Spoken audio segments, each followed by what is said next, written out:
Faltam dois minutos. A prece é uma luzinha que acendemos em nossa caminhada. Em prece vou seguir o meu caminho, sem temer as perigos da estrada. As promessas tão difíceis não se acabam, mas a prece me aquece o coração. Vou seguindo, caminhando, hei de encontrar uma nova solução. Hei de encontrar uma nova solução. Essa eu conheço. Eu nunca cantei com você.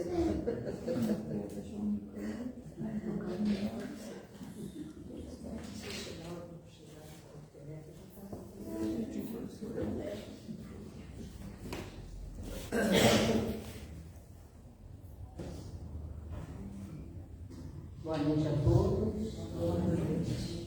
Boa noite aos presentes, né? Aqueles que estão em seus lares nos assistindo, os que ainda assistirão. Sejam todos bem-vindos que estão aqui presencialmente, os encarnados, os desencarnados. Né? Que possamos, nesta noite, aproveitar o máximo, né, da palestra que será feita, para que aumentemos, né, o nosso aprendizado.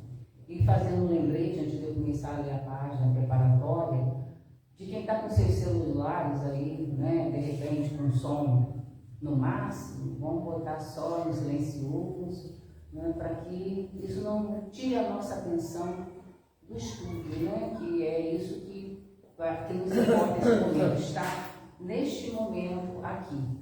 Então, aqui e agora. Então, eu vou ler uma página do livro Vida Feliz, Psicografia do Chico, Espírito de e do Chico, não, né, gente? Estava lá do pai. De Valdo, Joana de Ângeles. Aprende com as lições da vida, mas principalmente com as suas próprias experiências, confiando menos nos cantos das sereias que seduzem arrastando para os abismos. Se o ego deseja liberar-se do alcoolismo, encontra com mais facilidade quem lhe sirva um novo trago, em vez de quem lhe dê um pão. Se o fumante quer abandonar o tabagismo, a ironia dos amigos tenta ridicularizá-lo, insistindo com ele para que continue envenenando-se. Se o toxicômano faz esforço para deixar a droga, o traficante ameaça-o e chantageia. Se o delinquente de qualquer matiz intenta a reabilitação, enxameiam ao seu lado os que conspiram contra o seu esforço. Tem, pois, cuidado e mantém-te sadio, física e moralmente. Joana. Então, depois desses lembretes aqui da Joana de Ângeles, né? Que possamos então, nesse momento, fechando os nossos olhos, para que possamos assim nos voltarmos mais para o nosso interior, sem os apelos visuais que às vezes desviam nossa atenção, que possamos emitir em nossa mente a figura do nosso Mestre Jesus, que nos transmite tanta paz, tanta sabedoria e tanto amor. Que neste momento que aqui nos encontramos reunidos nesta noite, onde largamos todos os nossos afazeres para aqui estarmos, que possamos tirar o máximo de aprendizado para a nossa vida de hoje. Abençoa a todos os presentes, encarnados e desencarnados.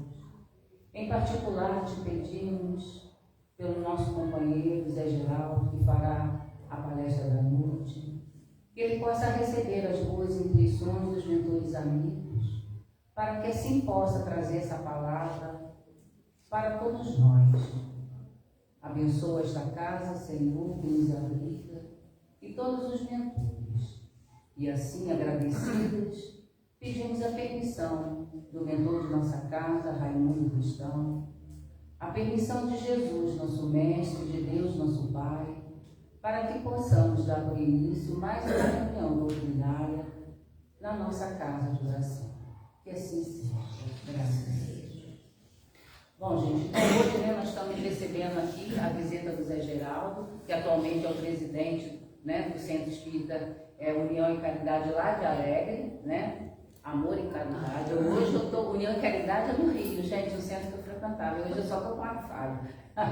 Então, ele está representando o Quinto CRE, então hoje ele veio lá de Alegre, como está ali, Quinto CRE, e ele fará o estudo de hoje, que o tema é Vá e não peques mais. E ali na nossa lição falou tanta coisa assim dos nossos vícios, de tantos vícios nossos. Então ele vem trazer justamente essa palavra hoje para que a gente possa aprender um pouquinho mais. Então, Zé Geraldo, não vou tomar seu tempo não, porque hoje é você. Minha vez é sua. Tá, joia. Pessoal, boa noite a todos. Boa noite. Que Jesus possa estar presente no coração de cada um. Nós vamos pensar no seguinte: esse mestre de luz ilumina a nossa vida. Então vamos sentir esta paz pacificando os nossos corações, o nosso pensar, o nosso agir, o nosso falar, mas também o nosso ouvir, o nosso sentir. Eu fiquei feliz hoje aqui na casa do Bom Jesus por dois motivos. Um é que aquele cartaz ali está dizendo que não existe erro. E vai no pegues mais, em determinado momento vocês vão perceber que eu vou lá do erro. E outra coisa, eu cheguei com a cantoria, e até a taquara rachada é mais afinada do que eu. Eu penso que uma cantora de baixo da Maria Bethânia deve ter reencarnado umas 10 vezes como cantora para ter aprimorado todo o sentimento que ela porta na voz. E cantar faz bem para nós. Então, muito obrigado. Quanto a falar amor e... Eu falei amor e caridade? Não, eu falei amor e união. Amor e união? É união e caridade. União e caridade. Se tem caridade, não importa a caridade na nossa noção. Então, pessoal, eu vou falar um pouquinho sobre um trecho de uma parábola de Jesus, tá? Que é a parábola da mulher adúltera, tá? Que é uma pequena frase até. Às vezes, nessas parábolas, tem trechos que a gente deixa de perceber, por um motivo ou outro, ou simplesmente por nós generalizarmos as coisas. Então, parábolas são pequenas histórias que nós usamos no dia a dia para fazer uma referência. Por exemplo, o pessoal da evangelização infantil, eles costumam usar uma analogia, que é uma bola, bexiga de borracha, enche de ar e faz carinha naquela bexiga. Então, para representar para os alunos, as crianças, o desencarne, estoura aquela bexiga, aquele ar como se fosse o espírito, e aquela bexiga como se fosse o corpo, para voltar ao pó. Isso é uma analogia, mas também é uma pequena história, que serve para ilustrar o quê? Alguma coisa.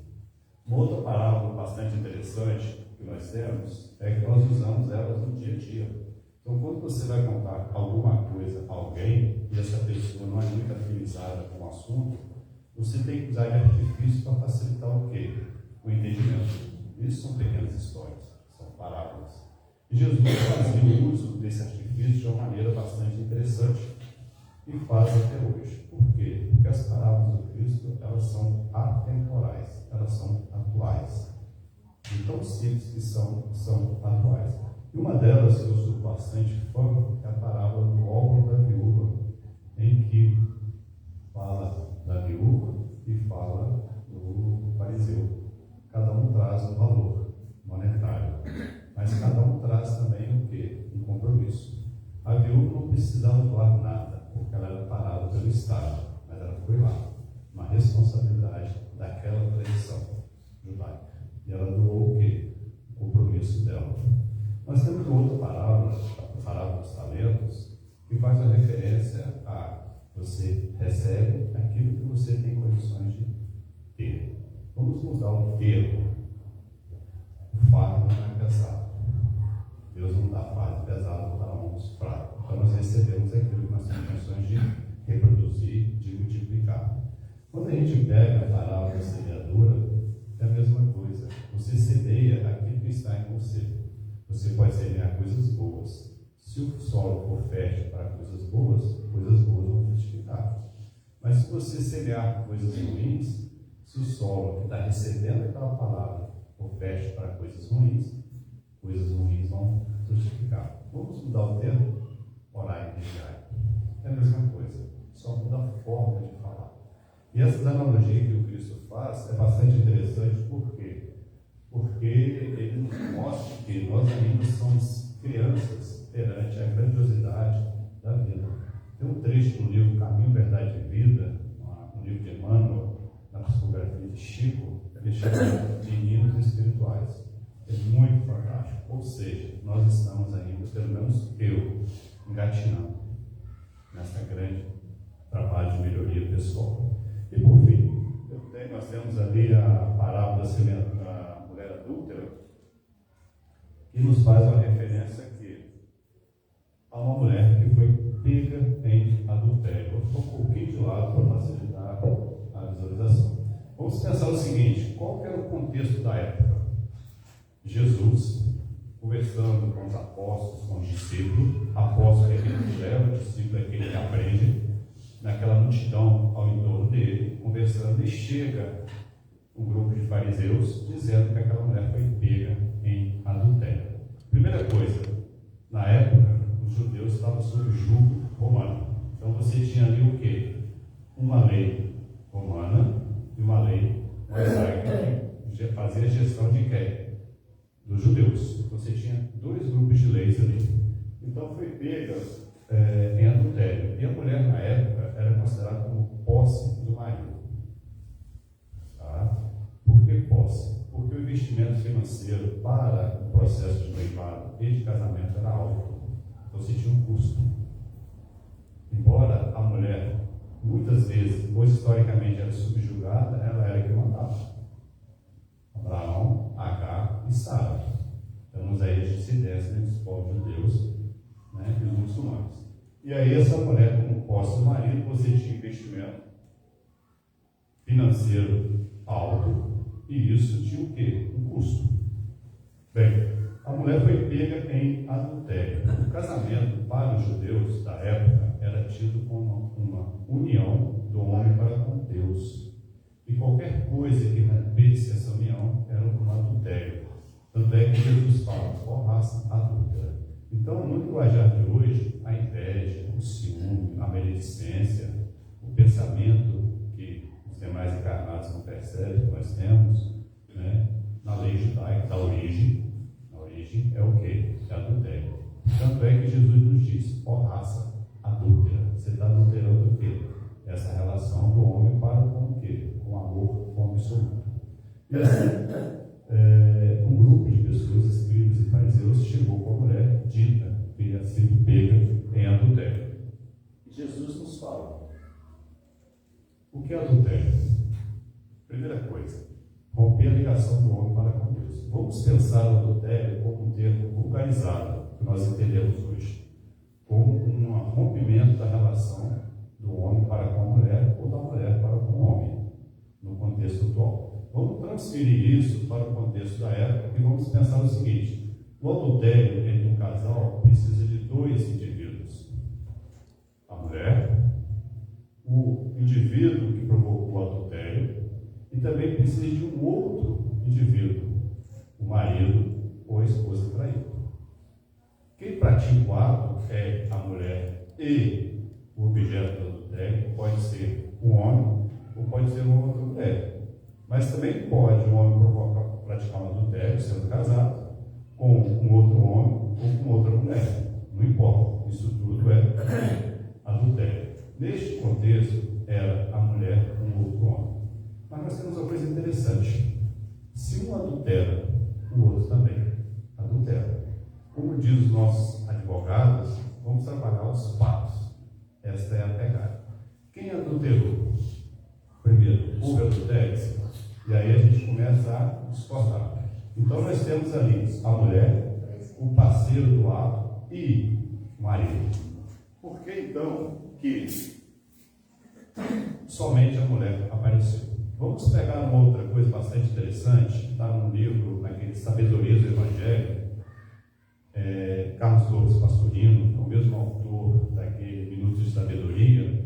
Ele fala que na cultura judaica da época, quando a mulher casada era pega em adultério, a morte dela era por estrangulamento. E quando noiva, a morte dela era por apedrejamento. Então, de uma forma ou de outra, não importando se era casada ou solteira, noiva, ela ia ser morta pelo apedrejamento ou por estrangulação. Ok? Na origem da parábola, então, nós temos o quê? Ela teria que ser apedrejada, então era noiva. Um outro fato a ser considerado é que na lei judaica não há distinção entre homem e mulher. Então, ambos teriam que ser o quê? Punidos. Aí a primeira pergunta que vem: por que somente a mulher? Bem, e assim, pessoal, a gente começa a trabalhar o assunto. Lei judaica, a mulher não posse, é um fato. E a mulher dispensada, ela não poderia se casar novamente, porque houve investimento. Então, ainda ela era posse do marido. Se ela fosse como um acordo a dissolução do casamento, aí não haveria adultério.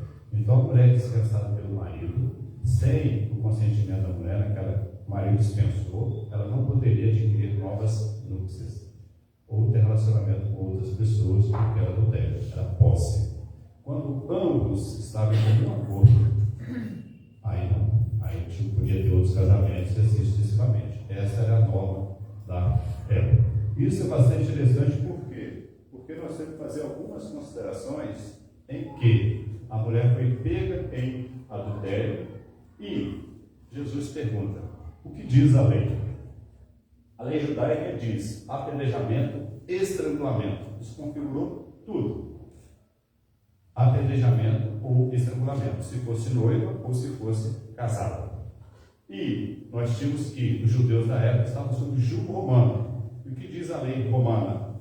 Que ela não poderia ser morta, ou ele não poderia ser morto, mas se houvesse o consentimento de um juiz, de um governador da região, ou qualquer outro que fizesse a gestão do local, poderia sim condenar aquela pessoa à morte. Então Jesus, ele estava numa encruzilhada, ou seja, segue a lei judaica ou segue a lei romana? Qual lei nós vamos seguir? Bem, e assim, pessoal, a gente começa a perceber o quê? Que a lei judaica dizia uma coisa e a lei romana diz outra. Vamos inverter a situação. Ou você segue a lei judaica ou você segue a lei romana. Vamos falar a mesma coisa de forma inversa. Qual lei que eu vou infringir? Jesus era judeu. Se ele seguisse a lei romana, ele estava infringindo o quê? A lei judaica.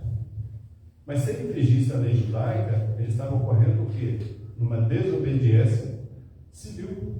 E aí? O que fazer? E aí, pessoal, tem uma outra coisa que a gente esquece. A gente sempre esquece disso aí. Tem uma outra lei extremamente importante, que é a lei da consciência. E onde fica a lei de Deus nessa história? Faz ou não faz? Uma pessoa que está passando fome, rouba para comer. Ela infringiu uma lei? Sim. É justificável? Fica o questionamento de cada um. Mas ela infringiu uma lei. Uma pessoa que comete o suicídio, infringiu uma lei? Sim. E aquela pessoa, no estado sonambúlico, está lá em um dos livros da codificação, não me lembro qual, talvez seja Céu e Inferno, que em estado sonambúlico cai de um prédio, cai de uma ponte, se joga daquela ponte, ela cometeu suicídio? Sim, mas tem os atenuantes. Então são coisas que têm que ser levadas em consideração. E a lei de Deus, onde fica? Então nós temos duas leis, a lei romana, a lei judaica. A lei romana falava que não podia apedrejar, matar. A lei judaica dizia que tinha que ser apedrejada ou estrangulada. e Jesus tinha uma outra lei, a lei de Deus. Pela questão 621, onde está gravada a lei de Deus? A consciência. O que isso quer dizer?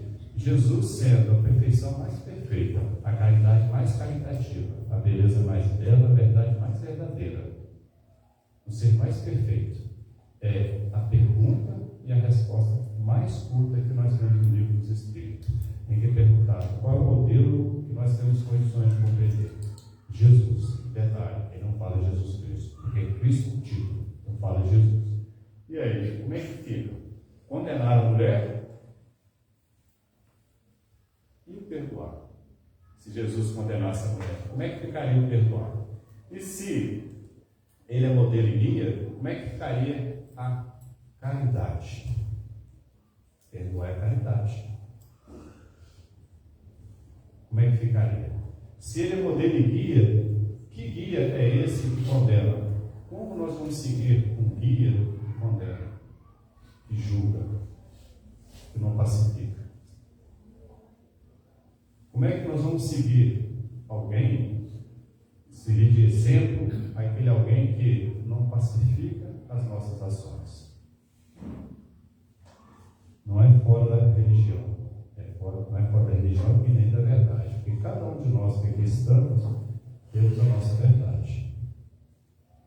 Mas é o que? A caridade. E Jesus sendo a caridade mais absoluta que nós temos condições de compreender, ele é o nosso guia.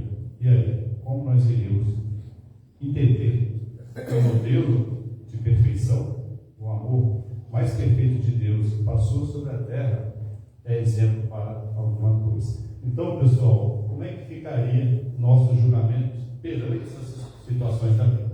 Essa é a realidade. Então, a gente começa a perceber que nós devemos fazer alguma coisa. Vamos pensar o seguinte: eu já gostei de correr, de nadar, de jogar vôlei, nunca fui atleta nem sou, nunca serei, graças a Deus, porque essa vida é muito chata, é curta. Já gostei de pedalar. Uma das melhores coisas que me aconteceu quando eu tinha uns 14 para 15 anos, na casa, foi ter tido um tombo homérico de bicicleta, porque graças a Deus eu tenho a cicatriz até hoje. Então, vejo isso. Mas eu gosto de pedalar e já tenho bastante de bicicleta. Então, vamos pensar o seguinte: nós temos 100 pessoas numa competição. Para o vencedor, ele tem sucesso. Então, ele vence em detrimento do quê? Do fracasso de 99. Isto é um fato. Quando nós temos um concurso, uma coisa assim, 10 vagas, 100 candidatos, nós ficamos em 10º, nós não tivemos sucesso, mas foi em função de quê? Do fracasso de 90. Então 10 tiveram sucesso, em função do fracasso de 90. Nós vivemos uma vida dessa forma, ou seja, o nosso sucesso, em muitas vezes, numa vida material, depende de quê? Do fracasso dos outros. Esta é uma realidade, isso é um fato. Bem, por que eu estou dizendo isso? Porque esta é a lei presente nas normas, presente na doutrina humana. E a doutrina de Jesus? Em que se baseia? Jesus não pensava no sucesso dele. O sucesso dele estava diretamente ligado ao sucesso dos demais. Vá e não peques mais. Ele morreu na cruz. E ao ser crucificado, ele ainda disse: Senhor, perdoe, eles não sabem o que fazem. Ou seja, eles não têm consciência. Onde está gravado a lei de Deus? Na consciência. Eles não têm consciência do que fazem. Quantos nós crucificamos no nosso dia a dia pelo pensamento, pelo julgamento, pela ação equivocada de nossa parte? Nós temos responsabilidade? Sim. Mas o efeito, a causa, aquele efeito, depende do quê? Do nosso conhecimento a respeito do assunto. Se nós compreendemos, entendemos e estudamos a doutrina espírita, e um dos pilares da doutrina espírita é a continuidade da vida no após e no antes do túmulo, nós sabemos que se nós não formos lá e reconciliarmos com o nosso inimigo, nós vamos ter que reconciliar em algum momento. Essa é uma realidade. Ou seja, nós temos o quê? Um conhecimento, lei de causa e efeito, e nós vamos responder a alguma coisa. Não na forma de punição, porque não existe punição. Porque existe o quê? Um compromisso assumido. Então, um casal, vocês já repararam que é bastante comum as pessoas casarem 1, 2, 3, 4, sei lá, N vezes. E sempre reclamam da mesma coisa do parceiro ou da parceira. Então, o problema está em quem? Nos diferentes parceiros, nas diferentes parceiras, ou na própria pessoa. E é bastante comum. Não são os opostos que se atraem, são os afins. Essa é uma realidade. E aí nós vamos o quê? Reconciliar com aquelas pessoas, com aqueles atos, com aqueles vícios que nós temos dificuldade, para um dia perceber que o que nós procuramos não está lá. Pai nosso que está no céu está aqui, como está em todas as coisas, já que Deus, sendo Criador, todas as demais coisas são criatura. Nós devemos amar a Deus sobre todas as coisas.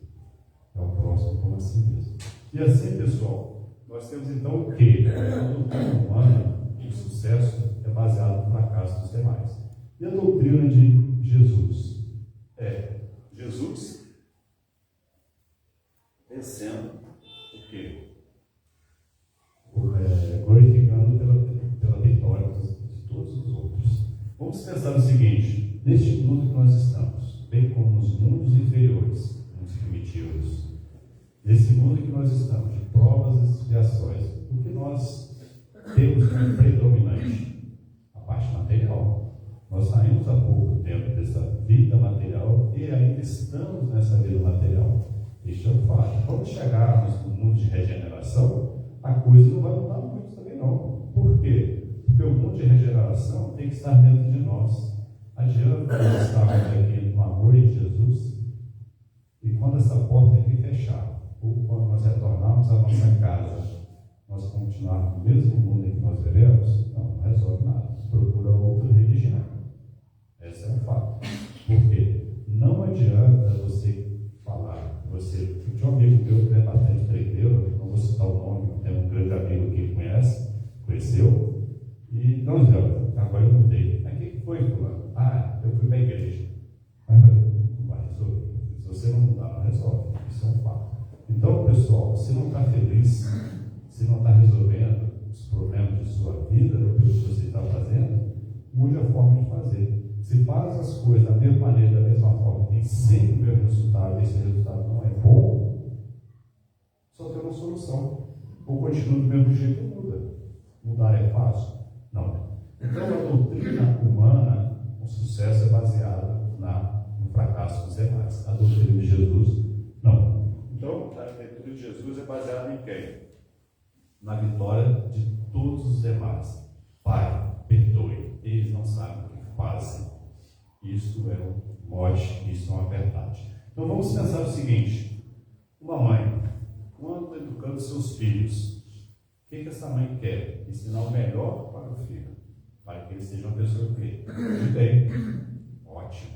Mas se essa mãe tiver um filho, é fácil. E se essa mãe tiver 3 filhos, ela vai se sentir completa se um dos filhos está desviando do caminho? Não. Ela quer o quê? O sucesso de todos os filhos. 3 filhos, um saiu para a rua, demorou um tempinho mais, e a mãe fica toda apavorada. Se bobear, o pai deve estar dormindo no sofá, com a televisão ligada, e se alguém desligar, reclama. Então a mãe, pessoal, ela só sente realizada, completa, se todos os filhos dela estiverem num caminho que ela acha ser o ideal, que seja bom. E dizem que o amor de mãe é o amor que mais se aproxima do amor de Jesus. Vamos pensar o seguinte: uma mãe cujo filho tem problema cardíaco, se Deus quiser, meu filho vai conseguir um coração para ser transplantado. Mas peraí, para ter um coração tem que ter um cadáver. É um amor também egoísta em alguns momentos, porque a pessoa do seu filho, mas isso é natural, porque é a proteção. Então a mãe só é cara se todos os seus filhos estiverem no caminho bom, com passos firmes, sem vacilar. E assim a gente vai compreendendo que A doutrina humana é falha, porque é feita por homens que são espíritos em evolução. A doutrina de Jesus, ela é mais próxima da realidade da vida. Por quê? Porque não oferta muitos exemplos. Reconciliar com os inimigos. O que é o inimigo? Bem, quem tem que mudar alguma coisa? Se o Clóvis não toca a minha cara, desculpe, Clóvis, pegar você como exemplo, e ele não quer me perdoar, o problema é dele, não é meu. Eu faço de tudo que eu posso. Ele não abaixa a guarda. O que eu posso fazer? Isso é um fato. De maneira semelhante, se eu não o perdoo por algo que ele fez, por mais que ele tenha mudado ou não tenha mudado, e aí? Quem que é o responsável? Sou eu. Ele está o quê? Livre daquilo ali. Sugestão: memória de suicídio. Ivone Pereira, belíssimo livro. Sugestão: Paulo e Estevão. Estevão perdoou Paulo. Saulo? Não. Sabe por quê? Ele precisa perdoar. Jesus não precisa perdoar, porque ele se sente ofendido. Essa é uma realidade. Então só perdoa porque ele se sente ofendido. Bem, existe o erro? Não, existe o aprendizado. E assim, pessoal, a gente vai percebendo que não é se colocar o oferenda ao pé do altar, vai reconciliar com o seu inimigo, com o seu amigo, como é que seja, não importa. Então, na doutrina de Jesus, não há orgulho, não há vaidade, não há indiferença, não há dissidências, discordâncias. E assim nós temos o quê? Um exemplo a ser seguido. E assim nós continuamos. Um outro fato bastante interessante. Jesus e Cristo são coisas distintas. Jesus é um espírito, ele é encarnado e ficou aqui 33 anos entre nós. Cristo é o tipo, dado por Pedro. Tu és o Cristo, Filho de Deus vivo. Cristo é aquele que une, aquele que abre, aquele que ampara, aquele que conforta. Então, todos nós, de uma maneira ou de outra, nós temos o Cristo em nós. Porque nós temos a lei divina em nós. Nós só temos que trabalhar e colocar esse Cristo para onde? Para fora. Amar o quê? O meio ambiente, evitando jogar o bichinho na rua, né? Ensinando nossos filhos, nossas crianças, ensinando a nós mesmos, os nossos adultos. Uma vez em Parnaíba, lá no Piauí, eu fui passar uns dias lá, e aí eu tinha uma colega, uma grande amiga, que morava em São Paulo, junto com ela, né? Nós morávamos em São Paulo, e ela foi para lá e depois eu conheci lá. E aí quando eu buscar na rodoviária. E aí o rapaz, com um casal lá de amigos, o cara está dirigindo e pegou e jogou um papelzinho na rua. Aí eu disse, poxa, na rua, eu falei com ele, sem educação, eu falei que não, joga na rua. Aí o cara balançou a cabeça, de novo não. Aí eu fiquei sabendo que de manhã cedo a Cláudia tinha falado com ele a mesma coisa. Então, às vezes nós criamos hábitos que nós precisamos de quem? Do hábito do inimigo para pacificar as nossas ações. Isso é um fato. Então, por que nós temos uma companheira ou um companheiro que às vezes nos dá tanta dor de cabeça? Por que nós temos dissidências, muitas vezes, dentro da casa espírita, dentro da família, irmão por irmão, parábola do filho pródigo? Qual o filho que a gente não presta atenção? No filho que fica. Quando o filho volta pedindo perdão ao pai, para que dê o emprego a ele o mais simples possível, o que o pai faz? Manda matar um boi gordo, pega as vestes mais belas e oferta ao filho.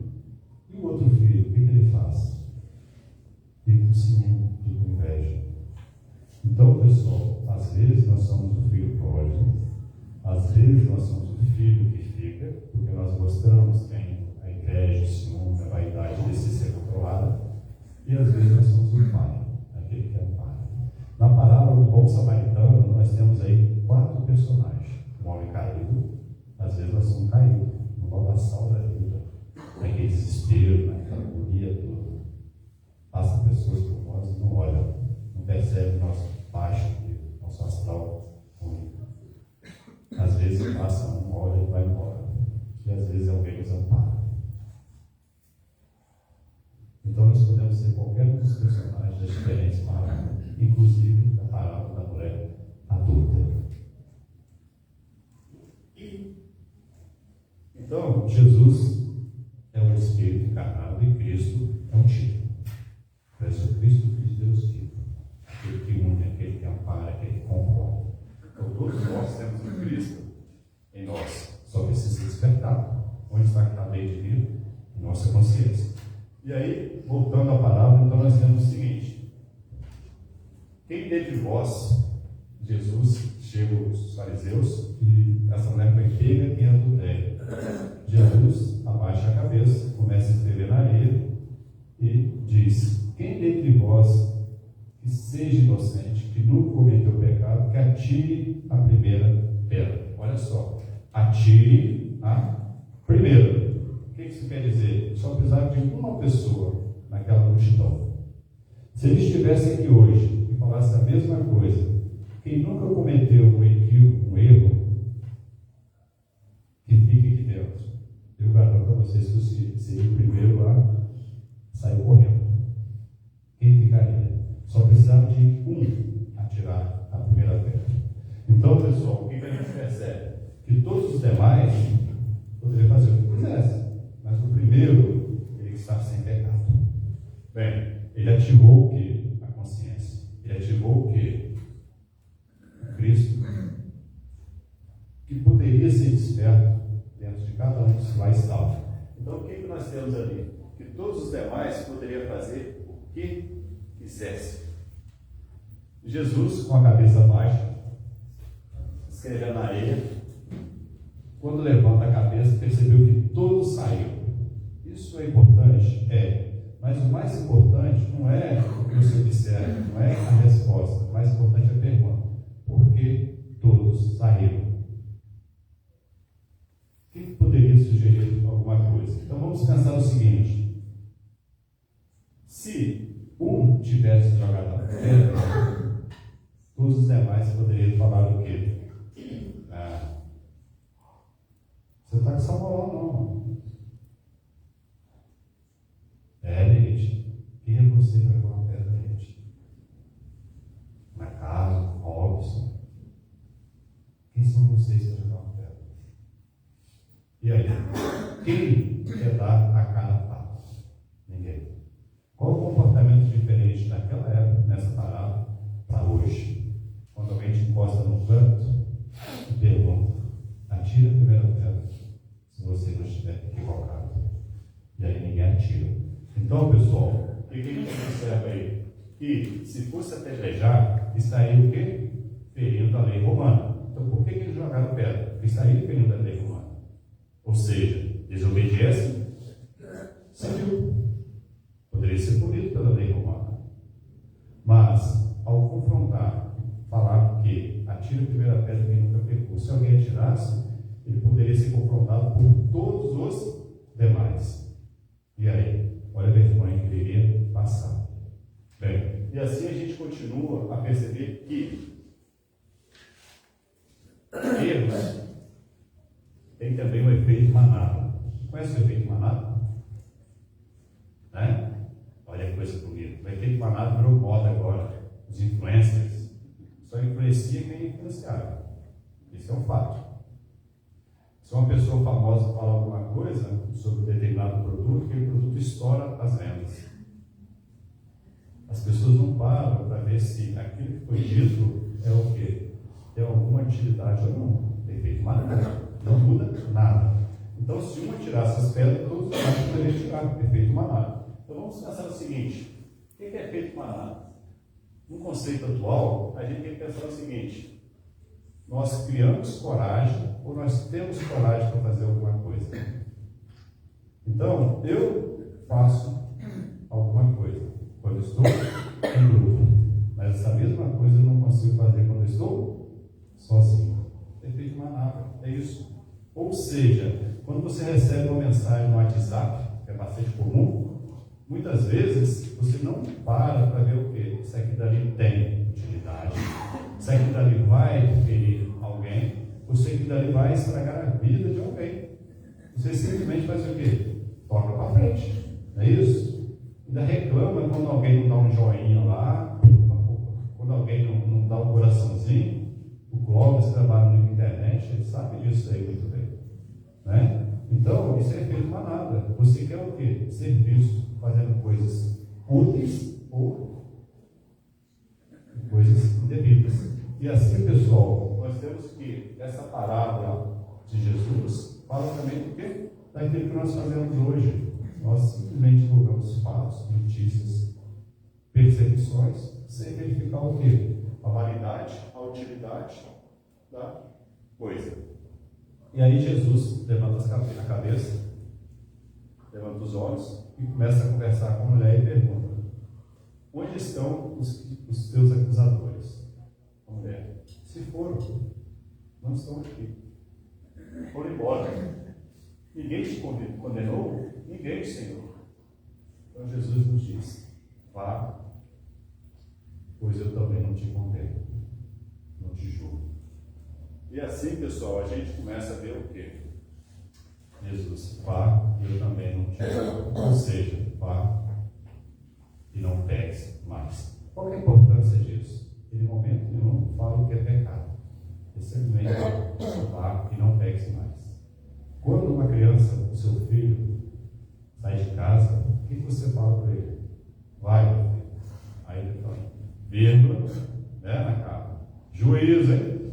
Não é isso?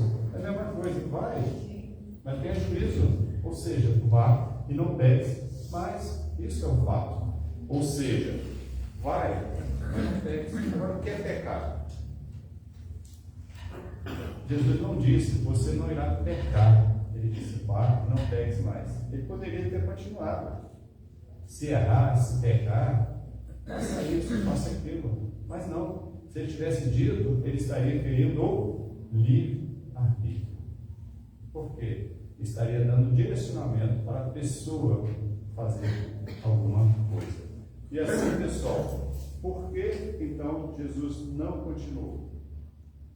Bem, pelo simples fato de quem é a percepção do erro.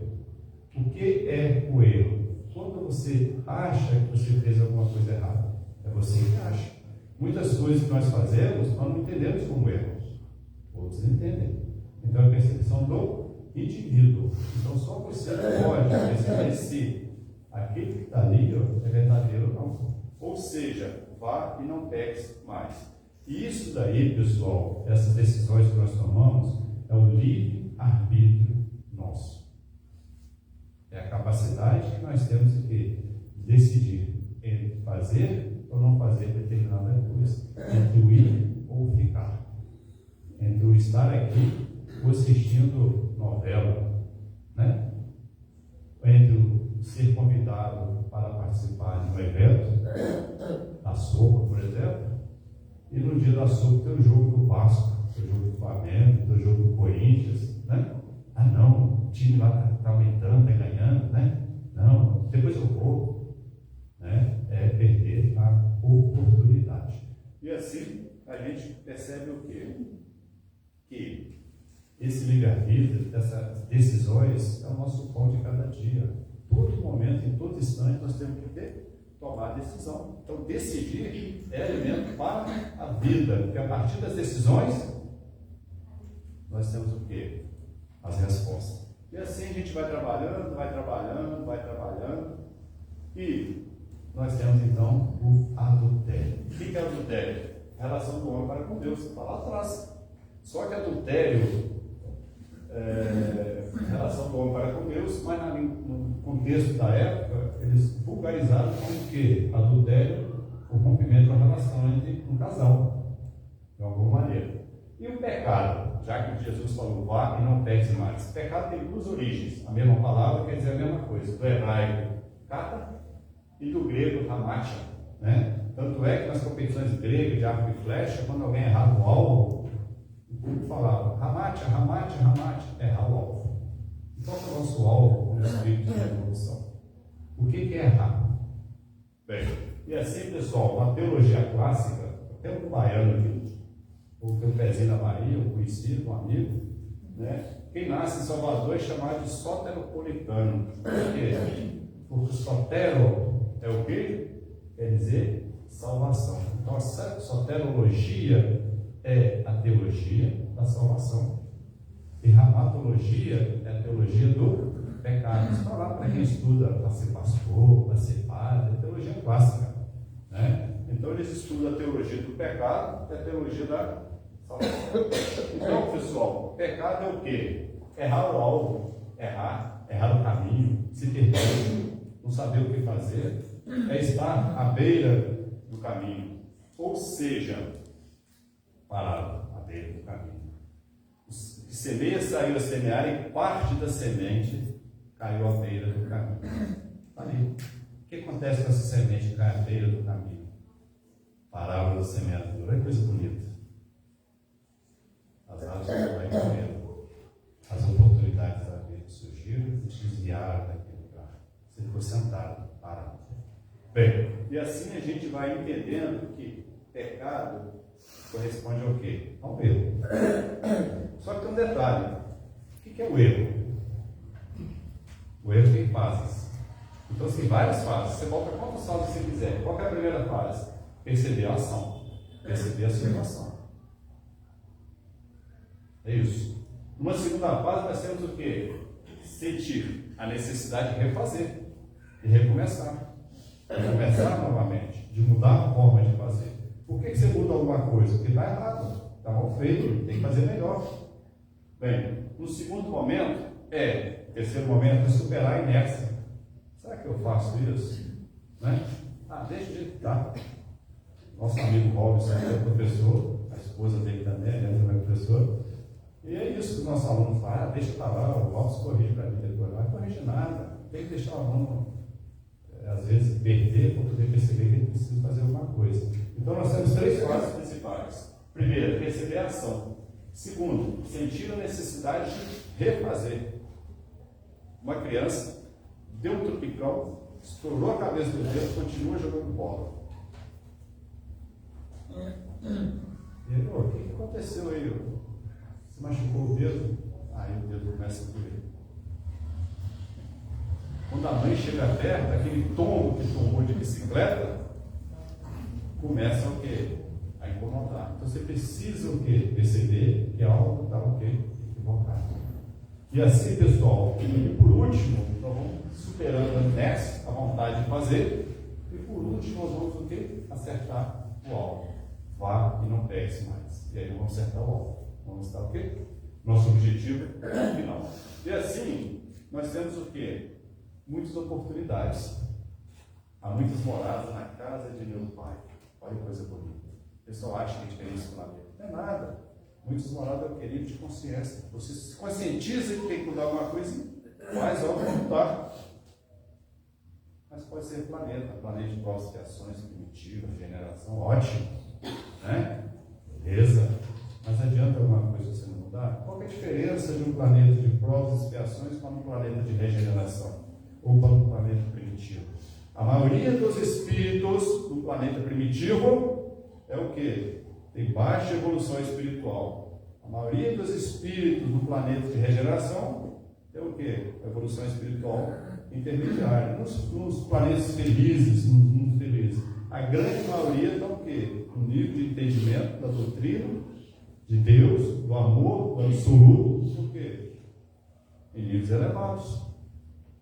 Então, pessoal, diferentes mundos, é exatamente isso. Não são diferentes planetas necessariamente, diferentes níveis de consciência. Consciência de quê? De que eles estão sendo cometidos, eles necessitam ser, situações necessitam ser refeitas, necessitamos sair da inércia para um dia acertarmos o alvo. Pronto, doutrina espírita, reencarnação. Aí, é isso. Vai, não pegue-se mais. Se você pecar, quem tem que perceber que você pecou? É você, é a sua consciência. Vai reconciliar com seus inimigos. Se não reconciliar, você volta depois como imagina. Aquela pessoa que desviou a vida inteira. E aí você volta como marido. Vai continuar desviando a vida inteira. E aí você não acerta os ponteiros. Você volta como mãe e filho. Continue se desviando. Ou seja, enquanto você não mudar, nada muda. Reencarnação. Muitas famílias materiais. Toda família tem um pouquinho todo. Exatamente para quê? Porque se eu tiver gente torta naquela família, como esse coitado vai melhorar? Ele precisa de exemplo dentro de casa. Essa é a realidade. Então, pessoal, o erro é o quê? E aí é uma coisa interessante. Vamos pensar o seguinte: nós estamos numa estrada, lá embaixo tem uma encruzilhada. Então vamos pegar a direita ou a esquerda. Vamos fazer uma escolha. Nós fazemos escolha, decisões todos os dias, todos os momentos. Ou nós podemos escolher o quê? Ficar parado ali esperando que alguém nos diga o que fazer. Né? Ou seja, escolhemos estar parado à beira da estrada. Ao mesmo tempo, vamos dar um outro exemplo nessa mesma pegada. Eu estou descendo uma ladeira, e lá no final tem uma encruzilhada. À direita tem uma ponte. À esquerda também tem uma ponte. À direita tem 5 pessoas. À esquerda tem uma pessoa. E o carro que eu estou dirigindo perdeu o freio. E aí? Eu pego a direita e atropelo os 5, ou eu pego a esquerda e atropelo os 2? O que vocês dizem? O que vocês sugerem? Direita ou esquerda? São Luís, Evangelho segundo o Espiritismo. Você tem que beneficiar, ajudar o alto de e de Deus. Vamos botar caroço nesse grupo. E se do lado esquerdo essa uma pessoa for a sua mãe? Se do lado esquerdo essa uma pessoa for o seu filho? E se do lado esquerdo for um pai, uma pessoa muito bacana na sua vida? E aí? Você joga o carro para a direita, joga para a esquerda, deixa passar direto e sacrifica a sua vida. Livre-arbítrio. De uma certa maneira, no erro nós vamos cometer. E aí, o que nós fazemos? Então nós estamos sempre tomando decisões. Sempre vamos ter o quê? Uma resposta àquilo que nós fizemos.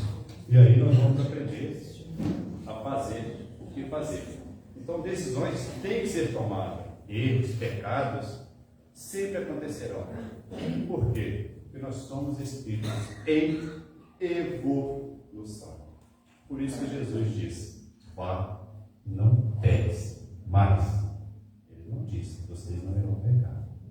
Ele disse: vá, não peques mais. Mas o que é pecar? É cometer pecado. Olha que coisa pesada para os estudantes do Espiritismo. Qual o problema do livre-arbítrio? Tem problema? Tem. Você tem que tomar uma decisão. Esse é o problema. Nós queremos tomar decisões. Esse é outro problema. Então vamos pensar o seguinte: no livre-arbítrio, você assume o quê? O resultado da ação. Esse é um fato. O que isso quer dizer? Lei de causa e efeito. Adão, Eva e a cobra. Adão foi chamado à responsabilidade porque tinha comido a maçã. O que o Adão fez? Foi a mulher que tu me deste. O que a Eva falou? Foi a cobra. Quem foi condenado na história? A cobra. A rastejar. Vai desaparecer voar. Vamos traduzir isso para o nosso dia a dia. Doutrina da transferência de responsabilidade. Bem, aí eu pergunto para vocês: a minhoca vive debaixo da terra até hoje. O que ela tem a ver com a história? Parece que ela está sendo comida. Nós fomos educados, nós e nossa grande maioria, em transferir responsabilidade. Nós temos que pensar que tudo aquilo que nós fazemos é de responsabilidade nossa. O ato praticado é de responsabilidade nossa. Nos 10 mandamentos da lei de Deus, nós temos que 5 falam em amar a Deus e 5 falam em amar as pessoas. Olha que coisa bonita. 5 amar a Deus, não desejar a mulher do próximo, não matar, assim vai. 5 falam amar a Deus, 5 falam amar as pessoas. O que isso quer dizer? Nesse grupamento de 10 mandamentos da Igreja Católica, você tem o quê? Porque esses 10 mandamentos estão juntos. Então, no mandamento de Jesus, estudado pela doutrina espírita, o que nós temos ali? Amar a Deus sobre todas as coisas e ao próximo como a si mesmo. Jesus simplesmente fez o quê? Desburocratizou os mandamentos.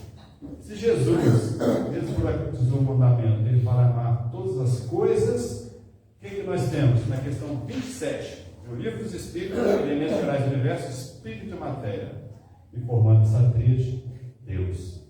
O que nós temos ali? Que tudo que foi criado por Deus. Ou seja, nós temos que amar todas as coisas criadas por Deus. Tudo. Não é transformar o nosso cachorro em um filho. Não tem com a mamãe e filho, ninguém com o papai. Não, cachorro é cachorro. Filho é filho. Não é humanizar os animais nem animalizar os humanos. Bem, então, a falha em amar a Deus está em conjunto com a falha em amar as pessoas. Unida. E aí nós temos então a onipresença de Deus, a presença em tudo, porque Deus tudo criou. Questão 27.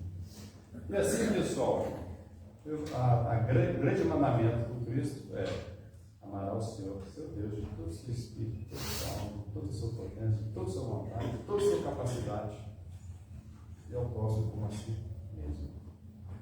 Bem, para quase finalizar, nós temos ali no capítulo 15, que fala fora da igreja, fora da verdade, ou fora da caridade.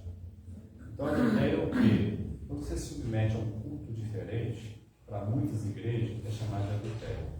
Você está adulterando aquela verdade dele. Quando você fala em diferentes verdades, um extremista, qual é o problema do extremista? Ele nunca está errado. Então, qualquer coisa que você falar é erro. Ele sempre tem razão. E aí nós temos que tomar cuidado com o que nós falamos. Então, um outro fato bastante interessante são os dogmas. Os dogmas são decisões humanas de um grupo ou de um mandatário. São decisões humanas, determinações humanas. O que isso quer dizer? Homens são espíritos encarnados que estão em evolução e falham. Eu não sou bom, o meu pai está no céu. Jesus disse isso. O exemplo disse isso. A perfeição que nós temos para compreender disso isso. Então, quem somos nós para falar isso aí? Então, adultério, casamento, sendo relação do homem para com Deus, adultério, teoricamente, é erro. Certo? Teoricamente é erro. Tá? Mas o erro existe? Não existe erro, existe aprendizado. Então, pessoal, por que Jesus não disse vá e não adultere mais? Ele somente disse vá e não pegue mais. Ele poderia ter dito vá e não pegue mais. Pelo simples fato de que, se ele falasse adulterar, o entendimento para adultério vulgarizado era o quê? Relação entre casais. Ele estaria limitando a um determinado tipo de equívoco. Além disso, ele poderia estar o quê? Julgando, porque falou que aquela mulher realmente cometeu adultério. Então, pessoal, por que ele não disse vai no adultério mais? Porque ele estaria julgando. Neste caso, vá e não peque. O fato de usar pecar é o quê? Ele é mais amplo. Adultério é restrito para a vulgarização do conhecimento. E assim a gente vai compreendendo que o errar, o pecar, existe basicamente três formas. Uma forma é de ação, um ato direto, ou um ato indevido. Os extremistas, né? Nunca estão errados. E um outro fato não é somente fazer coisas indevidas, é deixar de fazer coisas certas. Uma outra forma de errar, de pecar, é o errar pela ilusão. Achar que está fazendo certo, mas pode estar afetando negativamente alguém.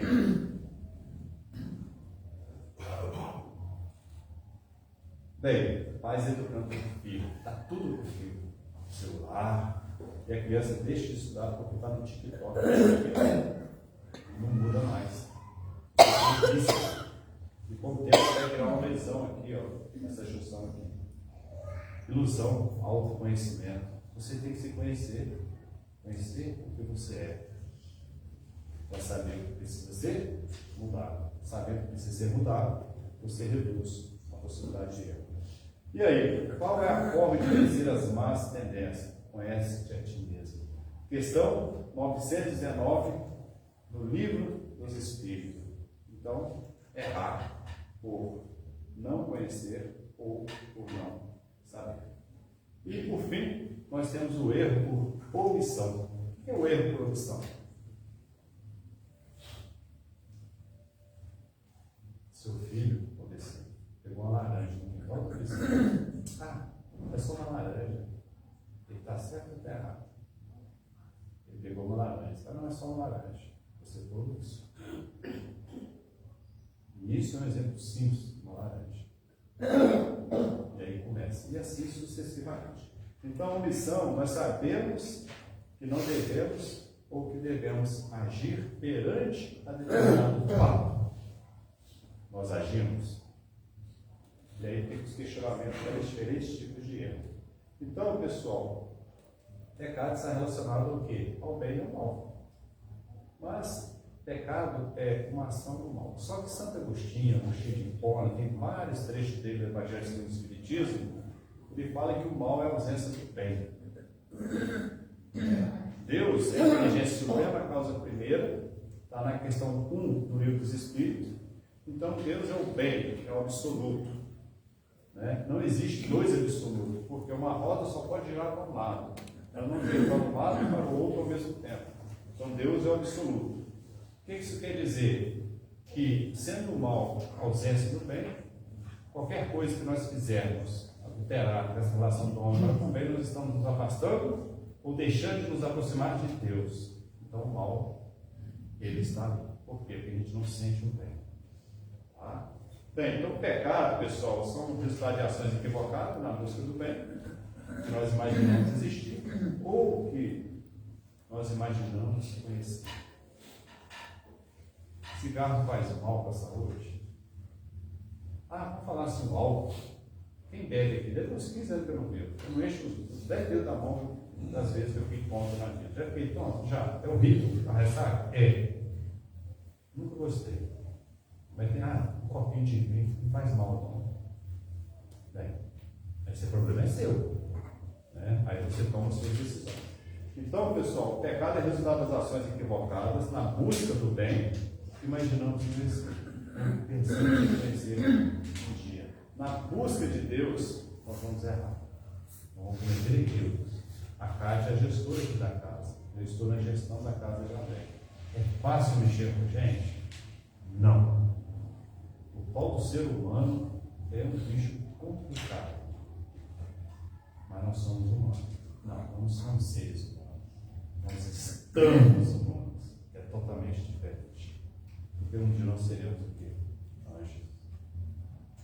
E assim nós vamos aprendendo, evoluindo sempre. Então, porque ele disse, vá e não pegue mais? Porque ele sabe que nós estamos sempre evoluindo. A tal ponto em que um dia nós não precisaremos mais usar o livre-arbítrio.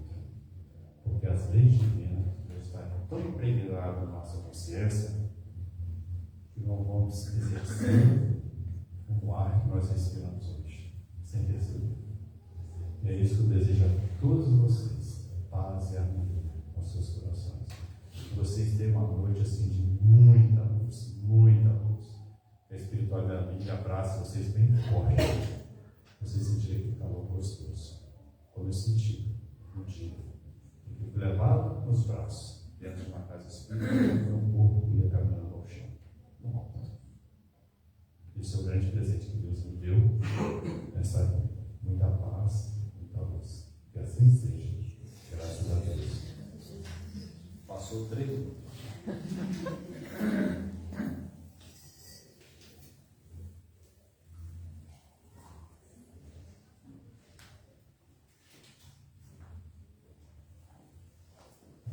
Então nós agradecemos, André Geraldo, por tantas coisas que ele deixou para nós pensarmos hoje, nos avaliarmos, E esse finalzinho aí que você falou, a doutrina espírita, ela nos presenteia com essa certeza, de que não existe erro, existe aprendizado.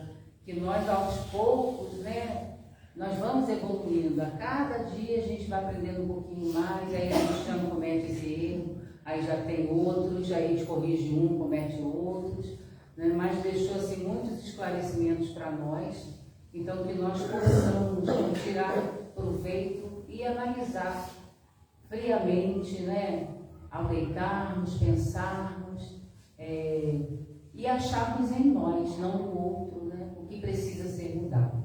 Que é isso que nós precisamos fazer, né, nos mudar.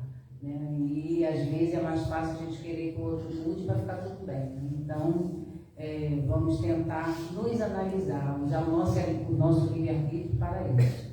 Então, nós agradecemos ao Zé Geraldo mais uma vez, né, que veio lá de Alegre, que nos trazia essa palavra, que foi brincando ali os pensamentos ali de uma forma, né, suave, que a gente nem viu que você tinha passado. Eu só vi que você falou, passou 3 minutos.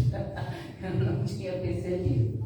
Né? Então, que nós possamos agora, então, voltar, né, aos nossos pensamentos a Deus, para fazer a nossa prece, depois vou dar uns recadinhos, mas que possamos, nesse momento, fechar nossos olhos novamente, deixando essa paz que reina neste ambiente penetrar a nossa mente e chegar ao nosso coração, deixando ele bater mais suave, mais tranquilo, tendo a certeza que teremos várias oportunidades para renovarmos a nossa fé e o nosso aprendizado para chegarmos no caminho evolutivo da perfeição. Que Jesus, nosso Mestre, possa envolver a todos nós, aos hospitais, aqueles que se encontram nas ruas, aqueles que se encontram ainda no caminho dos vícios, e que cada um de nós possa perceber em si mesmo aquilo que precisa modificar.